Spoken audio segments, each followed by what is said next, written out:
What's up, everybody? Welcome back to the basement. It's just me and Ramon here today. Steve unfortunately could not make it. So, before we get to this week's comics, which is actually a pretty good week overall, I enjoyed myself. Yeah, it was a good week, but it was just we got some different shit to review for you this week. But first, let's get to a couple of questions from loyal and devoted fans. Orlin Velez, I think I might have answered the wrong question last week. Orlin had asked me about where do you get those boards that, like, to keep, you know, the comics straight and steady when you mail them. Now, I might have spazzed, and I started talking about ordering the backing boards and the bags for, you know, for your books to protect them. And I gave, you know, for those, I highly suggest Midtown Comics. They have the best prices. The bags are good. They have current Silver and Golden Age books, magazine size, whatever, newspaper size, everything. And the self-sealing bags on the back, which are very good. And the sticky is on the back and not on the bag itself, so you run a lot less risk of fucking your books up. But I might have, Orlin, if you meant where do you get the boards to, like, when you mail out a comic book or when you get a comic book in the mail, send it out. You know, usually a comic book, if the fucking seller knows his shit, it's stuck between two pieces of cardboard. Yeah. Personally, I hoard every fucking set of boards that I get whenever I order shit on eBay. So I will keep those in a box or like in a big ass shopping bag, and I will use them later on. Or if not, well, we live in New York, so it's like we go to any bodega or corner store. There are boxes readily available. They will gladly give it to you just to get it the fuck out of the way, and next thing you know, you just...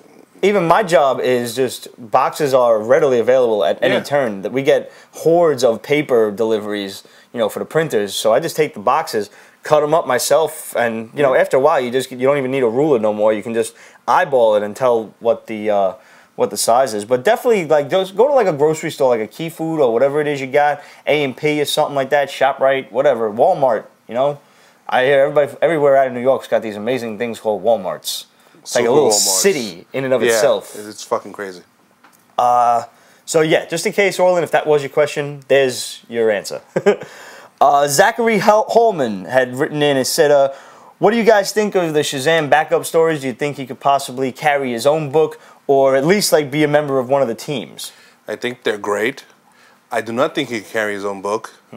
Not yet, even though DC is going really strong and hard into the whole magical shit. I appreciate it. I like it. He cannot carry his own book. But I think he is supposed to be joining the Justice League. The Justice League of America, right? Or the regular Justice League? I think regular. I definitely think he should be a member of the team. I think he's I think he's a strong enough character. I don't know if he can carry his own book yet. I think if Jeff Johns did it, I think as a writer, he's got the ability to draw in enough of fans. He did it with The Flash. He did it with Green Lantern. And anybody that says different and anybody that complains about him, and as much as I tend to complain that he is long-winded, that's what you need out of a book to get the shit started. Yeah. And so far, his backup story has been the crown jewel of my Justice League collection. Like, I look forward to the Shazam story more so than I do the regular book. Yeah, I can see that. Give it a little time. I think, like I said, if Jeff Johns did it, or if you got a writer that was acclaimed enough that would draw in fans, not Grant fucking Morrison, then I think he could carry his own book. But he's definitely, at this point, he's got to be part of a team, and he is on the cover with Black Adam on was it Justice League? I think 19 or something like that. No, 18 next week. 18, it's next week. Barack Goldman hit us up, said, what are the best Mr. Sinister stories? Barack, I only can think of like two Mr. Sinister stories, and that is Inferno and the Fall of the Mutants right around remember the Mutant Massacre that took place right around X-Men 212 or so was all him. The Marauders, and that was all planned by him even before he first appeared, which was later on. I don't remember his first appearance off the top of my head, but I think it was around like the 250s or something like that, 230, 240, something like that. But right around those eras, the Fall of the Mutants and Inferno are some of the best Mr. Sinister stuff. Madeline Pryor, anything like that.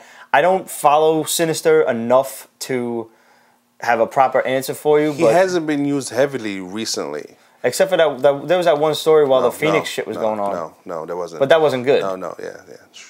Okay, I'm sorry. I would suggest you go to comicvine.com and type in Mr. Sinister, and it'll show you almost all his appearances. It's a really handy website. I use it all the time, and it should help. Anybody else out there know any cool Mr. Sinister stories? We can help Barack out. You know the drill. Questions at Pete'sBasement.com, Facebook.com/Pete'sBasement, and follow us up on Twitter for up-to-the-minute comic reviews. Last but not least, David Flynn hit us up with some CGC type questions. Wanted to know, listen, Pete, I'm trying to get some CGC books, but I'm not about to go spend thousands of dollars. What is a respectable grade for like some Silver and Bronze Age books? That's the first part of his question. Basically, as far as a Silver Age goes, I was never... Take that, bitch.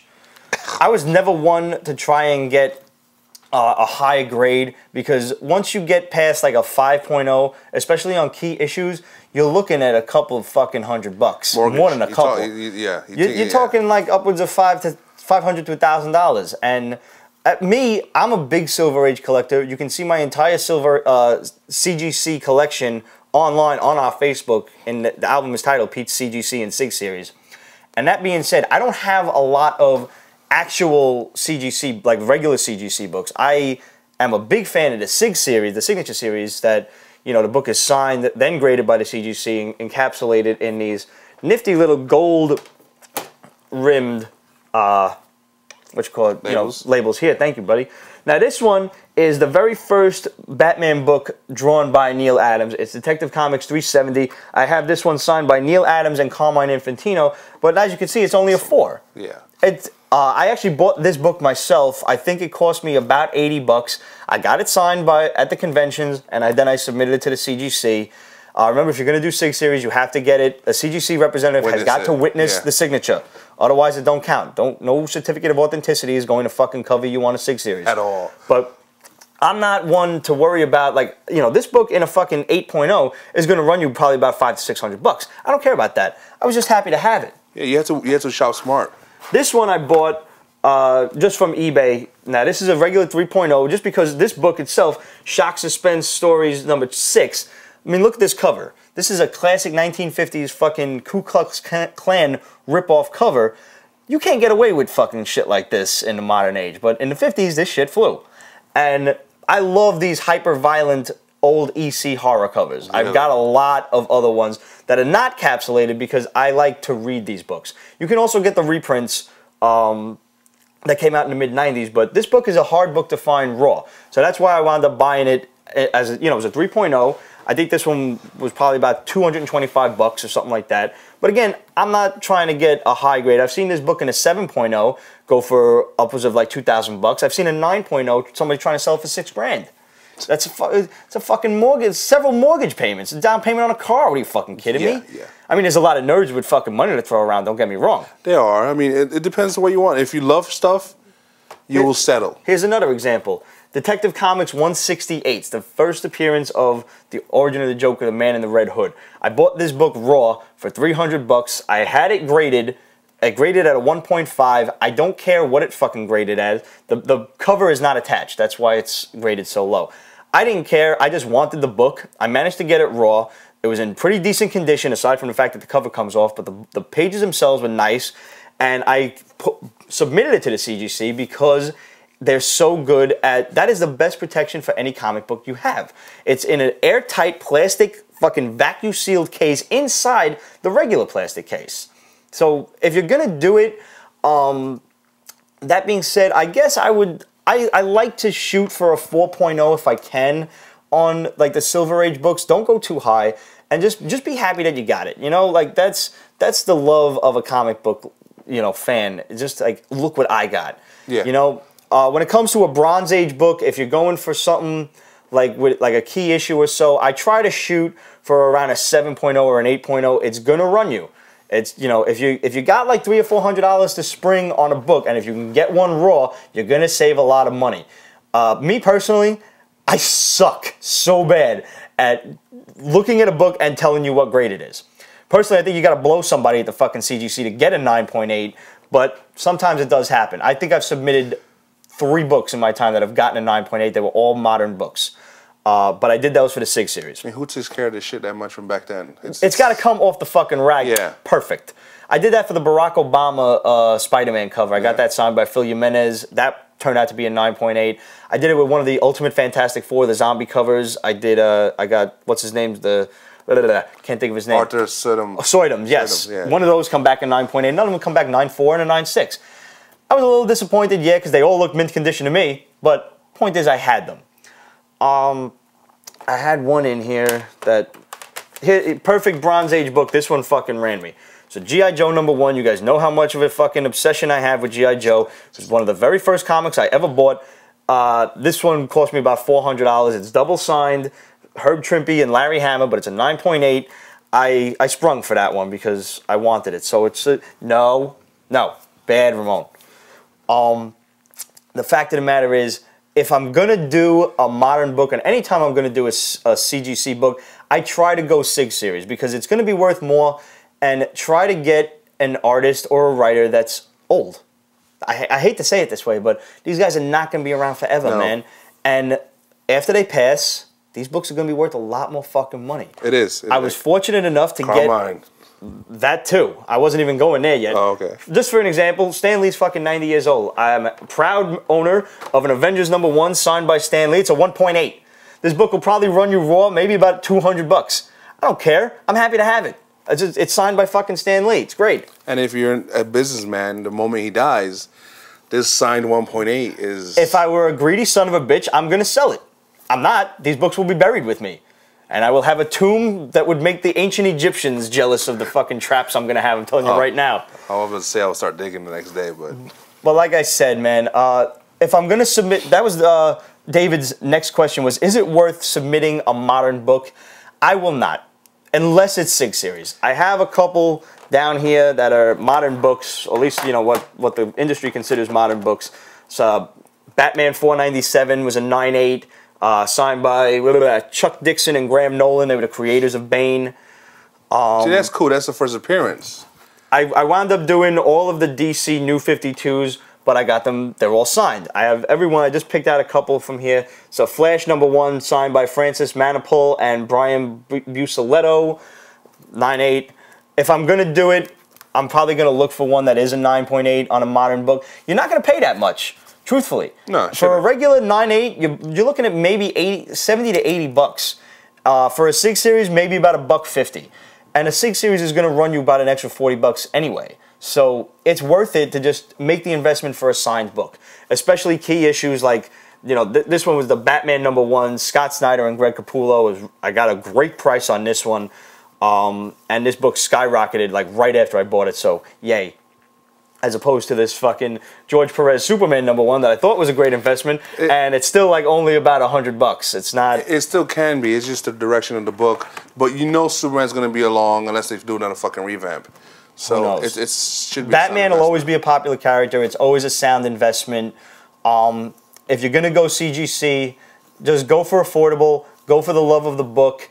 And for a Bronze Age, stick to around a 6 or a 7. I find acceptable. As long as the cover presents well, I'm okay with it. Silver Age, again, make sure the cover looks pretty. You just want it to look nice.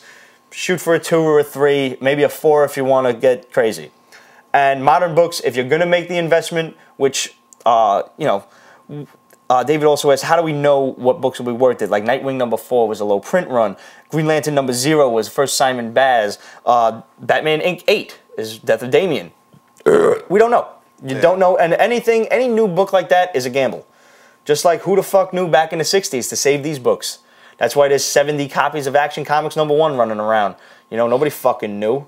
And people in the fucking 60s, you know, they love to do nothing better than this while they're on a fucking train or shit like that. Shove it into book bags and whatnot. Hell, man. You don't know. There's no way of knowing. But good luck, David. Definitely send us some pictures of your CGC collection. I would love to see some. And happy collecting, guys. Always do what you do for the love of the game. Do it because you enjoy it. Because otherwise, you're going to wind up trying to make some investments, and like it's just going to be the 90s all over again. Those investments are going to blow up in your face. I've seen it happen, man. I've seen people buy fucking books that they think are going to be worth money, and it turns out to be fucking 150 hologram covers that ain't worth dick. Yeah. By the way, happy St. Patrick's, guys. I have my green Zelda shirt on. Here's to your health. Hope you guys were safe over the course of the weekend. Let's get to this week's books.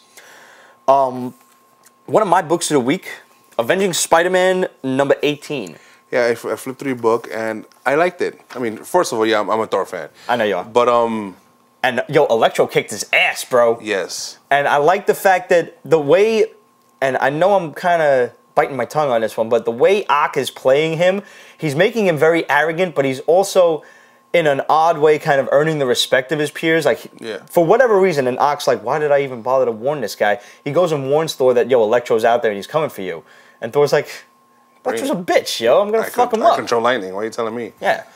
So Electro goes through this whole, like, you know, science-y thing, turns himself into antimatter. Yeah. Instead of his power being based on electrons, it's based on protons. And now he's going to fucking, if Thor hits him with a lightning bolt, he's going to annihilate. Did anybody read Angels and Demons from Dan Brown? Annihilation, antimatter, matter, boom, very large, boom. So that's what's going to happen. That's a great line in there when he says, you know, how big of an explosion are we talking about? And he's like, pretty much all of New York. Yeah. And he's like, is it really going to be big enough to take out the entire city? And Spider-Man's like, the state. New York State. There's a lot of good dialogue going toward Ock at this point. I like what they're doing with him. I like the toys he's got. But? I just don't want the story to drag on too long. It's cool. Let it end, though. It can't. There's no way that they can go a year with this. I'm sorry, they can't. Really? I don't think so. Don't. Wait, let me rephrase that. They can absolutely do it. A year or 12 issues? A year. 1 year. Yeah, okay. Yeah, I can see that. No Spider-Man for you. Come back. 1 year. Wow, that's loud. Imagine how Roger feels. He's got the headphones on. I like Doc Ock as Spider-Man. It's working for me. And you know what? I want him not... I mean, I don't know what's going to happen. He has no body to go back to. So, I mean... Maybe they'll build him a robot body. A robot body, or he clones something. I don't even accept a clone at this point. Just put Doc Ock back in his fucking green jumpsuit, or maybe just the white suit, the medical suit, whatever. Something. He's a better Spider-Man. Wolverine number 1, because the world needed a new Wolverine book. It's volume 5 or something like that. There's some fucking gun that takes over people's minds. There's this dad who just starts frying people with some alien laser technique. Like serious amounts of death in that fucking book. There was a lot of death. Yeah. And then the kid, like, it takes over the kid's mind. The guy's son, who Wolverine, you know, proceeds to eviscerate while he's naked. Yeah. Because, like, Wolverine gets naked a lot in his own books. You notice that shit? Everybody, like, sets his ass on fire, his clothes burn, and his fucking hairy ass is running around. It was an okay book. I'm not going to say I didn't like it. Yeah, it was... It was a Wolverine story. At least it was not Wolverine Max, which I'm still reading for some reason. I don't know why. I don't know fucking why either. I pick up everything and I don't pick up that I'm a bit of a masochist, man. I'm just like, I'm reading it. I'm like waiting for them, first of all, to end this fucking stupid story arc. And then like the next one says, gotta be better. It's gotta be better. And it's this fucking just memory loss bullshit. That's a very dangerous comic book geek trap. It gotta be better is always leading you to just... I know. Next week, next month's haul, and next month, and next. Next thing you know, you just. I'm gonna stick around with this Wolverine book just to see what happens with the storyline, and if it really does get shitty, then I'm gonna quit. Which, speaking of really shitty, Secret Avengers 2, I gave it a shot. I was like, maybe they'll explain what the fuck happened in Part 1. They did not. It has potential. No, it doesn't. Just like the first one did. A team of Avengers doing Black Ops jobs is a good idea. Is this fucking black dude Nick Fury? They're saying he's his son. They're saying, who's this fucking guy? What the? Who? What? No. I don't even understand. They didn't even go back into any of the shit that they talked about in the first one because, like, you know, the whole memory loss thing and they're going on these secret missions that they don't even fucking know they're going on, but they have no choice to go on. The whole... Now, the fucking AIM conquers, or they just have a island nation or something, and they're setting up supervillains as the Ministry of fucking Defense. That I like. Really? Setting up these little groups to have more... I scratch my nuts. That's how I feel about this fucking thing. Listen, I'm sick and tired of seeing the same fucking villains every other week. Sometimes you got to do that little pinch and pull, you know? That's how I feel about this book, man. It's either Red Skull or... It's sweaty nutsack bad. Ultron, we get to him later on, or some other schmuck. So setting up AIM to be a serious power, or Hydra, or any of these groups that are classics, if done right, can rock. I don't think this is done right. I don't. I have no interest in it. I'm liking some of the Avengers books. This is not one of them. No, you're right. The Secret Avengers team sucks. Oh, God. And there isn't even a team yet. We haven't been introduced to anybody. I can't even talk right. We have not been introduced to anybody is what I was trying to say. Fucking whiskey. But yeah, nah. Ultimate Wolverine. Basically, Jimmy Hudson goes like in search of he finds this secret message inside of a secret message from his. It's like a secret message from his dad, Wolverine, and inside of the secret message is a secreter message. Yeah, it's just. You saw where I was going with that joke a while ago, right? No. It took me a minute to get there. I'm sorry. It's hard to keep up with the Ultimate Universe now, man. It is. They went too crazy after Ultimatum. Yeah. I mean, that whole shit should have just ended with Ultimatum and gone out with a bang. Yeah. And now, like, Magneto's alive. We've seen him in one of the pages of X-Men. We haven't seen him since. Yeah, which sucks, because after Ultimatum, that would have been the perfect way for him to go. Seriously. That was the perfect way for a lot of people to go. They drowned Wolverine. They killed everybody. Yeah. It was great. It was awesome. The Blob ate the Wasp. Yeah, that was sick. That was awesome. That was fucking sick. I can still see that panel, man. Ooh. Yeah. Age of Ultron, rounding out Marvel for the week. Yeah, fucking. It's another Age of Apocalypse. It is. If you were bored and you missed Age of Apocalypse, bang! Here's the sequel, Age of Ultron. You know, that's all it is. And Captain America's acting like a bitch ass motherfucker, sitting crying in the corner. With his broken shield. Yeah. What kind of symbol of fucking America are you? You're sitting there crying. Now all of a sudden he stands up. He's like, I got a plan now. I wouldn't mind it so much because I fucking downright hate it if it wasn't for the fact that it's going to bleed over into these other books. Superior Spider-Man, do you think it's going to bleed over, or do you think the issue is going to go on hiatus and just have like an interval of, in the future, this is what's going on? I don't know, but either way, it's ridiculous. I mean, when Age of Apocalypse did it, they stopped all the books. Right. And they got renamed for 3 or 4 issues. I remember. And then they came back. I never read them. It was sexy. You never read Age of Apocalypse? Never read Age of Apocalypse. Never had any interest in it. I never had any interest in it. First of all, I'm not that big of an X-Men fan that I would be drawn to one of their future stories. Is this that good of a story? Now, wait a minute. You're an X fan. I know you are. Yeah. Level with me as a regular comic fan. You and all of you. I never read Age of Apocalypse. Is this on the level of, like, let's say, one of those mandatory fucking comic book storylines that you must read? I am not the biggest X-Men fan. Okay, wait. Okay, that's a trick question. It's not Watchmen. Like, everybody should read Watchmen. I'm not, you're right, but that's not up there. That's why I phrased it as a comic book fan. Watchmen is such that even if you're not a comic book fan, that's one of those, if you read one comic book in your life, let it be that one kind of comic books. I'm not even putting it on that level. Okay, good, because it's not up at that level. But it's really fucking good. It really is. It just took everything and rearranged it so fucking well. And the 4 issues that led into it, Legion Lost, those 4 books alone were awesome. It's a great storyline. Actually, that's the last time Legion was ever done well. Well, listen, I'm still waiting to catch up on Lock and Key. You know I am, so I'm not even going to tell you that I'm going to read Age of Apocalypse. Yeah, have fun trying to find that stuff. Shit. I would tell you got to read Atlantis Attacks. As a Thor fan, Thor has his shining moment I never read that in Atlantis Attacks. And that was one of the first like epic series that I ever bought. Guys, have you read Atlantis Attacks? That shit is fucking ridiculously great. The Serpent Society gets a hold of the Serpent Crown. A small group that just kicks ass. That's what Marvel needs. But they did it for like 1 annual series, and that was it. And they bring to life Set the Serpent God, this fucking like 9-headed dragon snake thing. Serpentor, basically. Basically, yeah. And fucking Thor just, yeah, that's all. Just read this shit. And if you did read it, hit me up because this was one of my favorite storylines ever, and I'd love to hear from you. Let's move on to DC. Okay. Batman Requiem. The whole Damian's dead thing. Well, they're dealing with it better, but I'm still having issues with the whole continuity shit. Where? When did he die? After the Joker shit? Obviously. So after the Joker shit, the whole Leviathan drama started and then he died? Guess so. So, I mean, DC's continuity there is really... Why are you even trying to figure that shit out? Because it's something that just irks me. I see it there and it just irks the shit out of me. Batman and Robin 18 was a real runner-up for my book of the month. Wow. Book of the week, rather. Oh, no, not month. Really I'm sorry, I misspoke. Yeah, you did. It was a silent issue, and which is ballsy. Very. I mean, this ain't G.I. Joe, motherfuckers. You ain't getting away with that shit.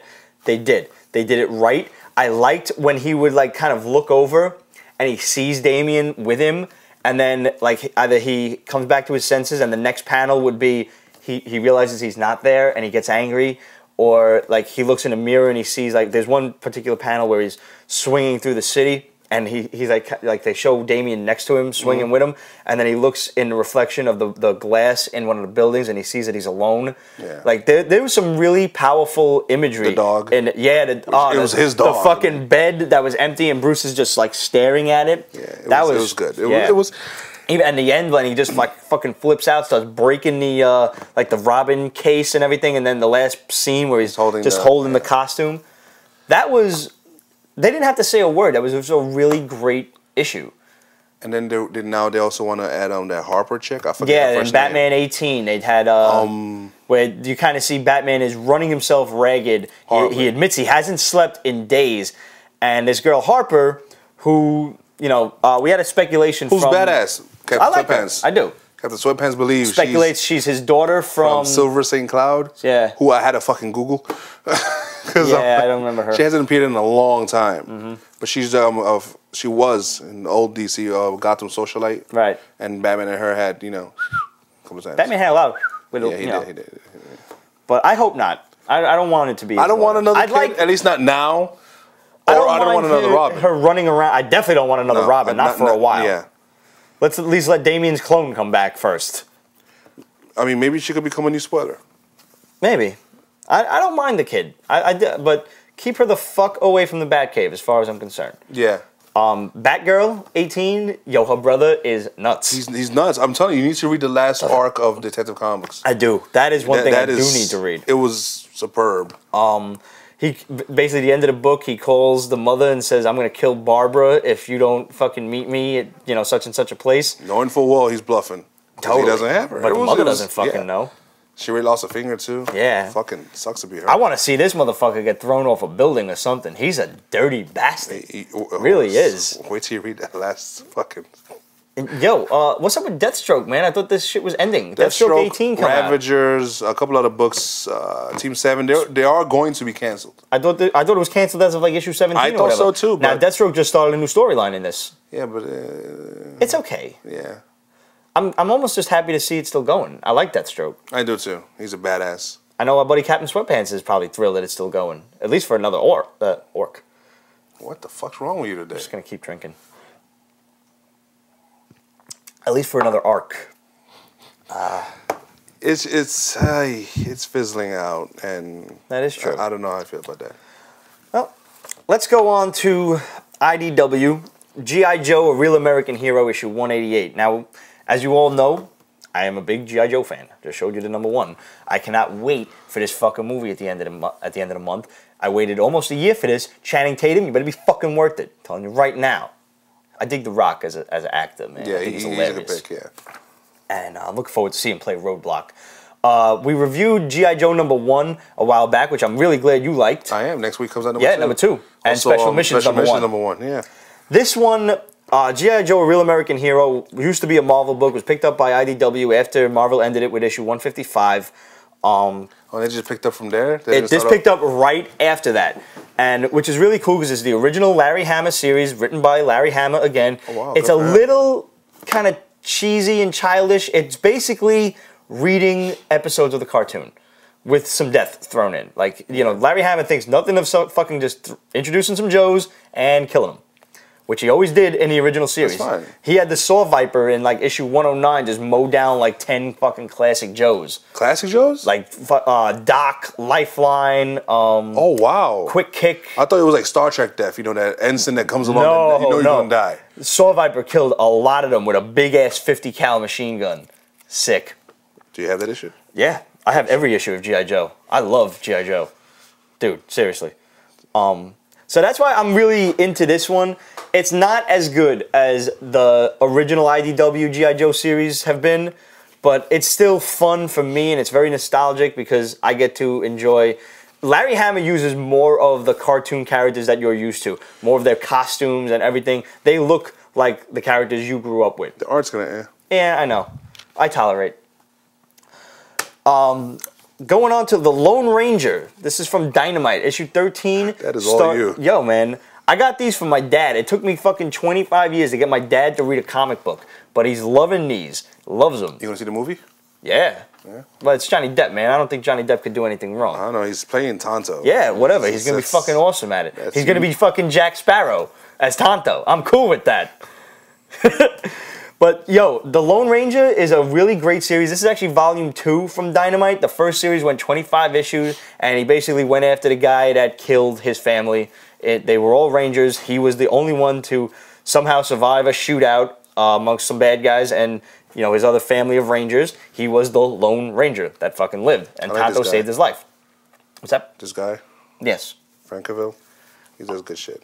The artwork's great. And it's these are a great jump-on point, starting with issue 13, because they start some one-issue stories where you can kind of get accustomed to the character if you have no idea who this guy is. He's been around since like the 30s and 40s. It's a classic character. They used to have radio shows of this guy. It's, you know, Western, which I know you do not have an affinity for. Movies, yes. Oh, okay, so you do like Western movies. No. All right. I love Clint. Continuing on Dynamite, my mother is loving the Bionic Man. Originally brought back by Kevin Smith, but he wrote like the first arc and then Split, of course. Even but though they called it Kevin Smith's Bionic Man. It's still a good series. In this is annual #1. He goes up against the Chinese, who are making their own like bionics and kind of not as nicely as America. Good book. It was fun, right? Yeah. This is a cool series, man. I'm not having as much fun with the Bionic Woman as I am with this one. Just leave it alone. Leave it alone. Mom likes it. I still buy the book. Okay. It's kind of a quaint feeling that I could give my mom some comic books and have she enjoys reading them. That is pretty awesome. These shows ain't on TV no more, so. But it handles the character well. If you are familiar at all with the old TV show with Lee Majors and everything, it's fun. They even like explain away that the noise that it would make and shit as like that's the bionics in his fucking system moving and everything. He's got the bionic dog like he did in the show. Really? It's great. It's a fun story, and this annual #1 and the next coming issue, I think is 14, I want to say, are good jump-on points because they're starting a new story arc. Mega Man, issue 23. Dude, how great is this book, man? Come on. It brings you right back to like in front of your NES playing that. Honestly, just fucking, you motherfucker, throwing a goddamn controller at the screen. You time travel with that book. Seriously. This is why I started reading it in the first place. In this issue, he winds up going against Proto Man, who in this issue, and I'm not sure about my Mega Man mythos here, he's called Breakman, who was like he was the first guy, the first Mega Man robot made by Dr. Light, went bad or whatever. In this, he had some problems with his CPU processor and then ran away because he thought Dr. Light was going to deprogram him, so he ran off. But he wasn't. Dr. Light's the happy little, fat scientist, and he was just going to try to save him. So in this, he fucks up all of Mega Man's friends, who are the robot masters from the first game. They were all good guys in this because you just needed some supporting characters. Yeah. But every issue I have absolutely loved of this story. The artwork just really draws you right in. The backgrounds are not existent, but the artwork is very simple, very cartoony. It's very reminiscent of that cartoon show that was on Saturday mornings, like around the early to mid '90s, right after Captain N the Game Master. Yeah. Which remember Mega Man talked like this, and everything was mega good. Mega wow. No? No. You're mega staring at me, man. Mega move on. I'm sorry. Next issue, issue 24, Worlds Collide. The series starts where Mega Man meets Sonic the Hedgehog. You've got Dr. Wily and Dr. Ivo, whatever. Robotnik. But he calls him like by his first name or something like that. Ivo Robotnik. I don't know, it's in there.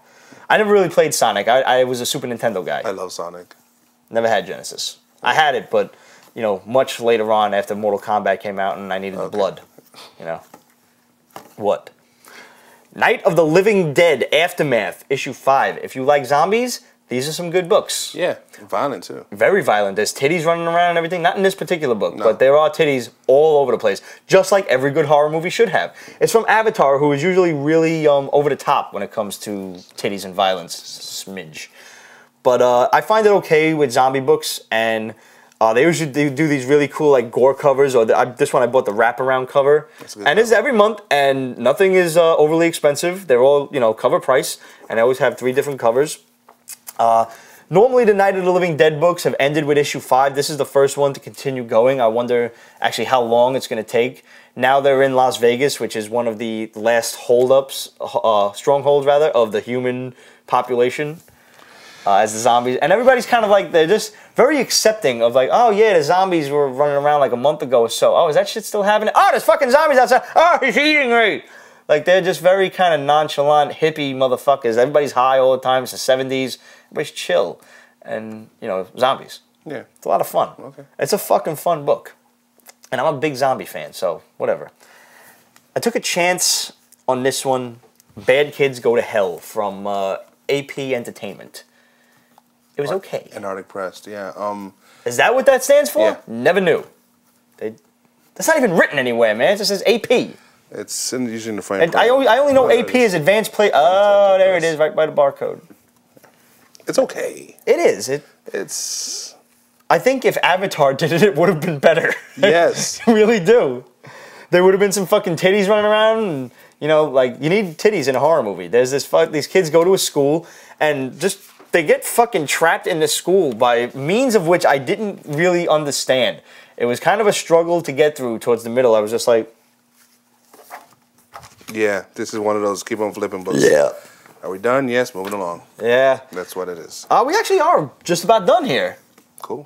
I just want to say that I've been buying these Spawn covers just because, the covers. This is the Steranko cover to Giant Size Hulk #1. Homages. Or Hulk Annual #1, homages. whichever one it was.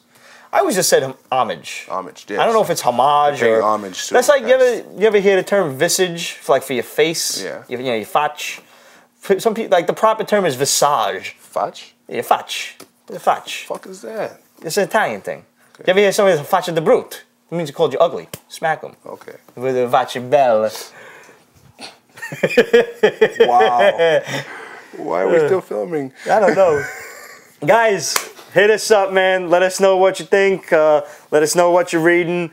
And we'll see you next week. Hope you had a happy holiday. And, yeah. Yeah.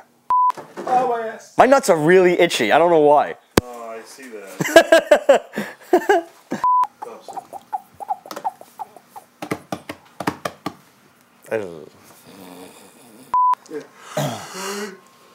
What are you gonna yawn for? Contagious.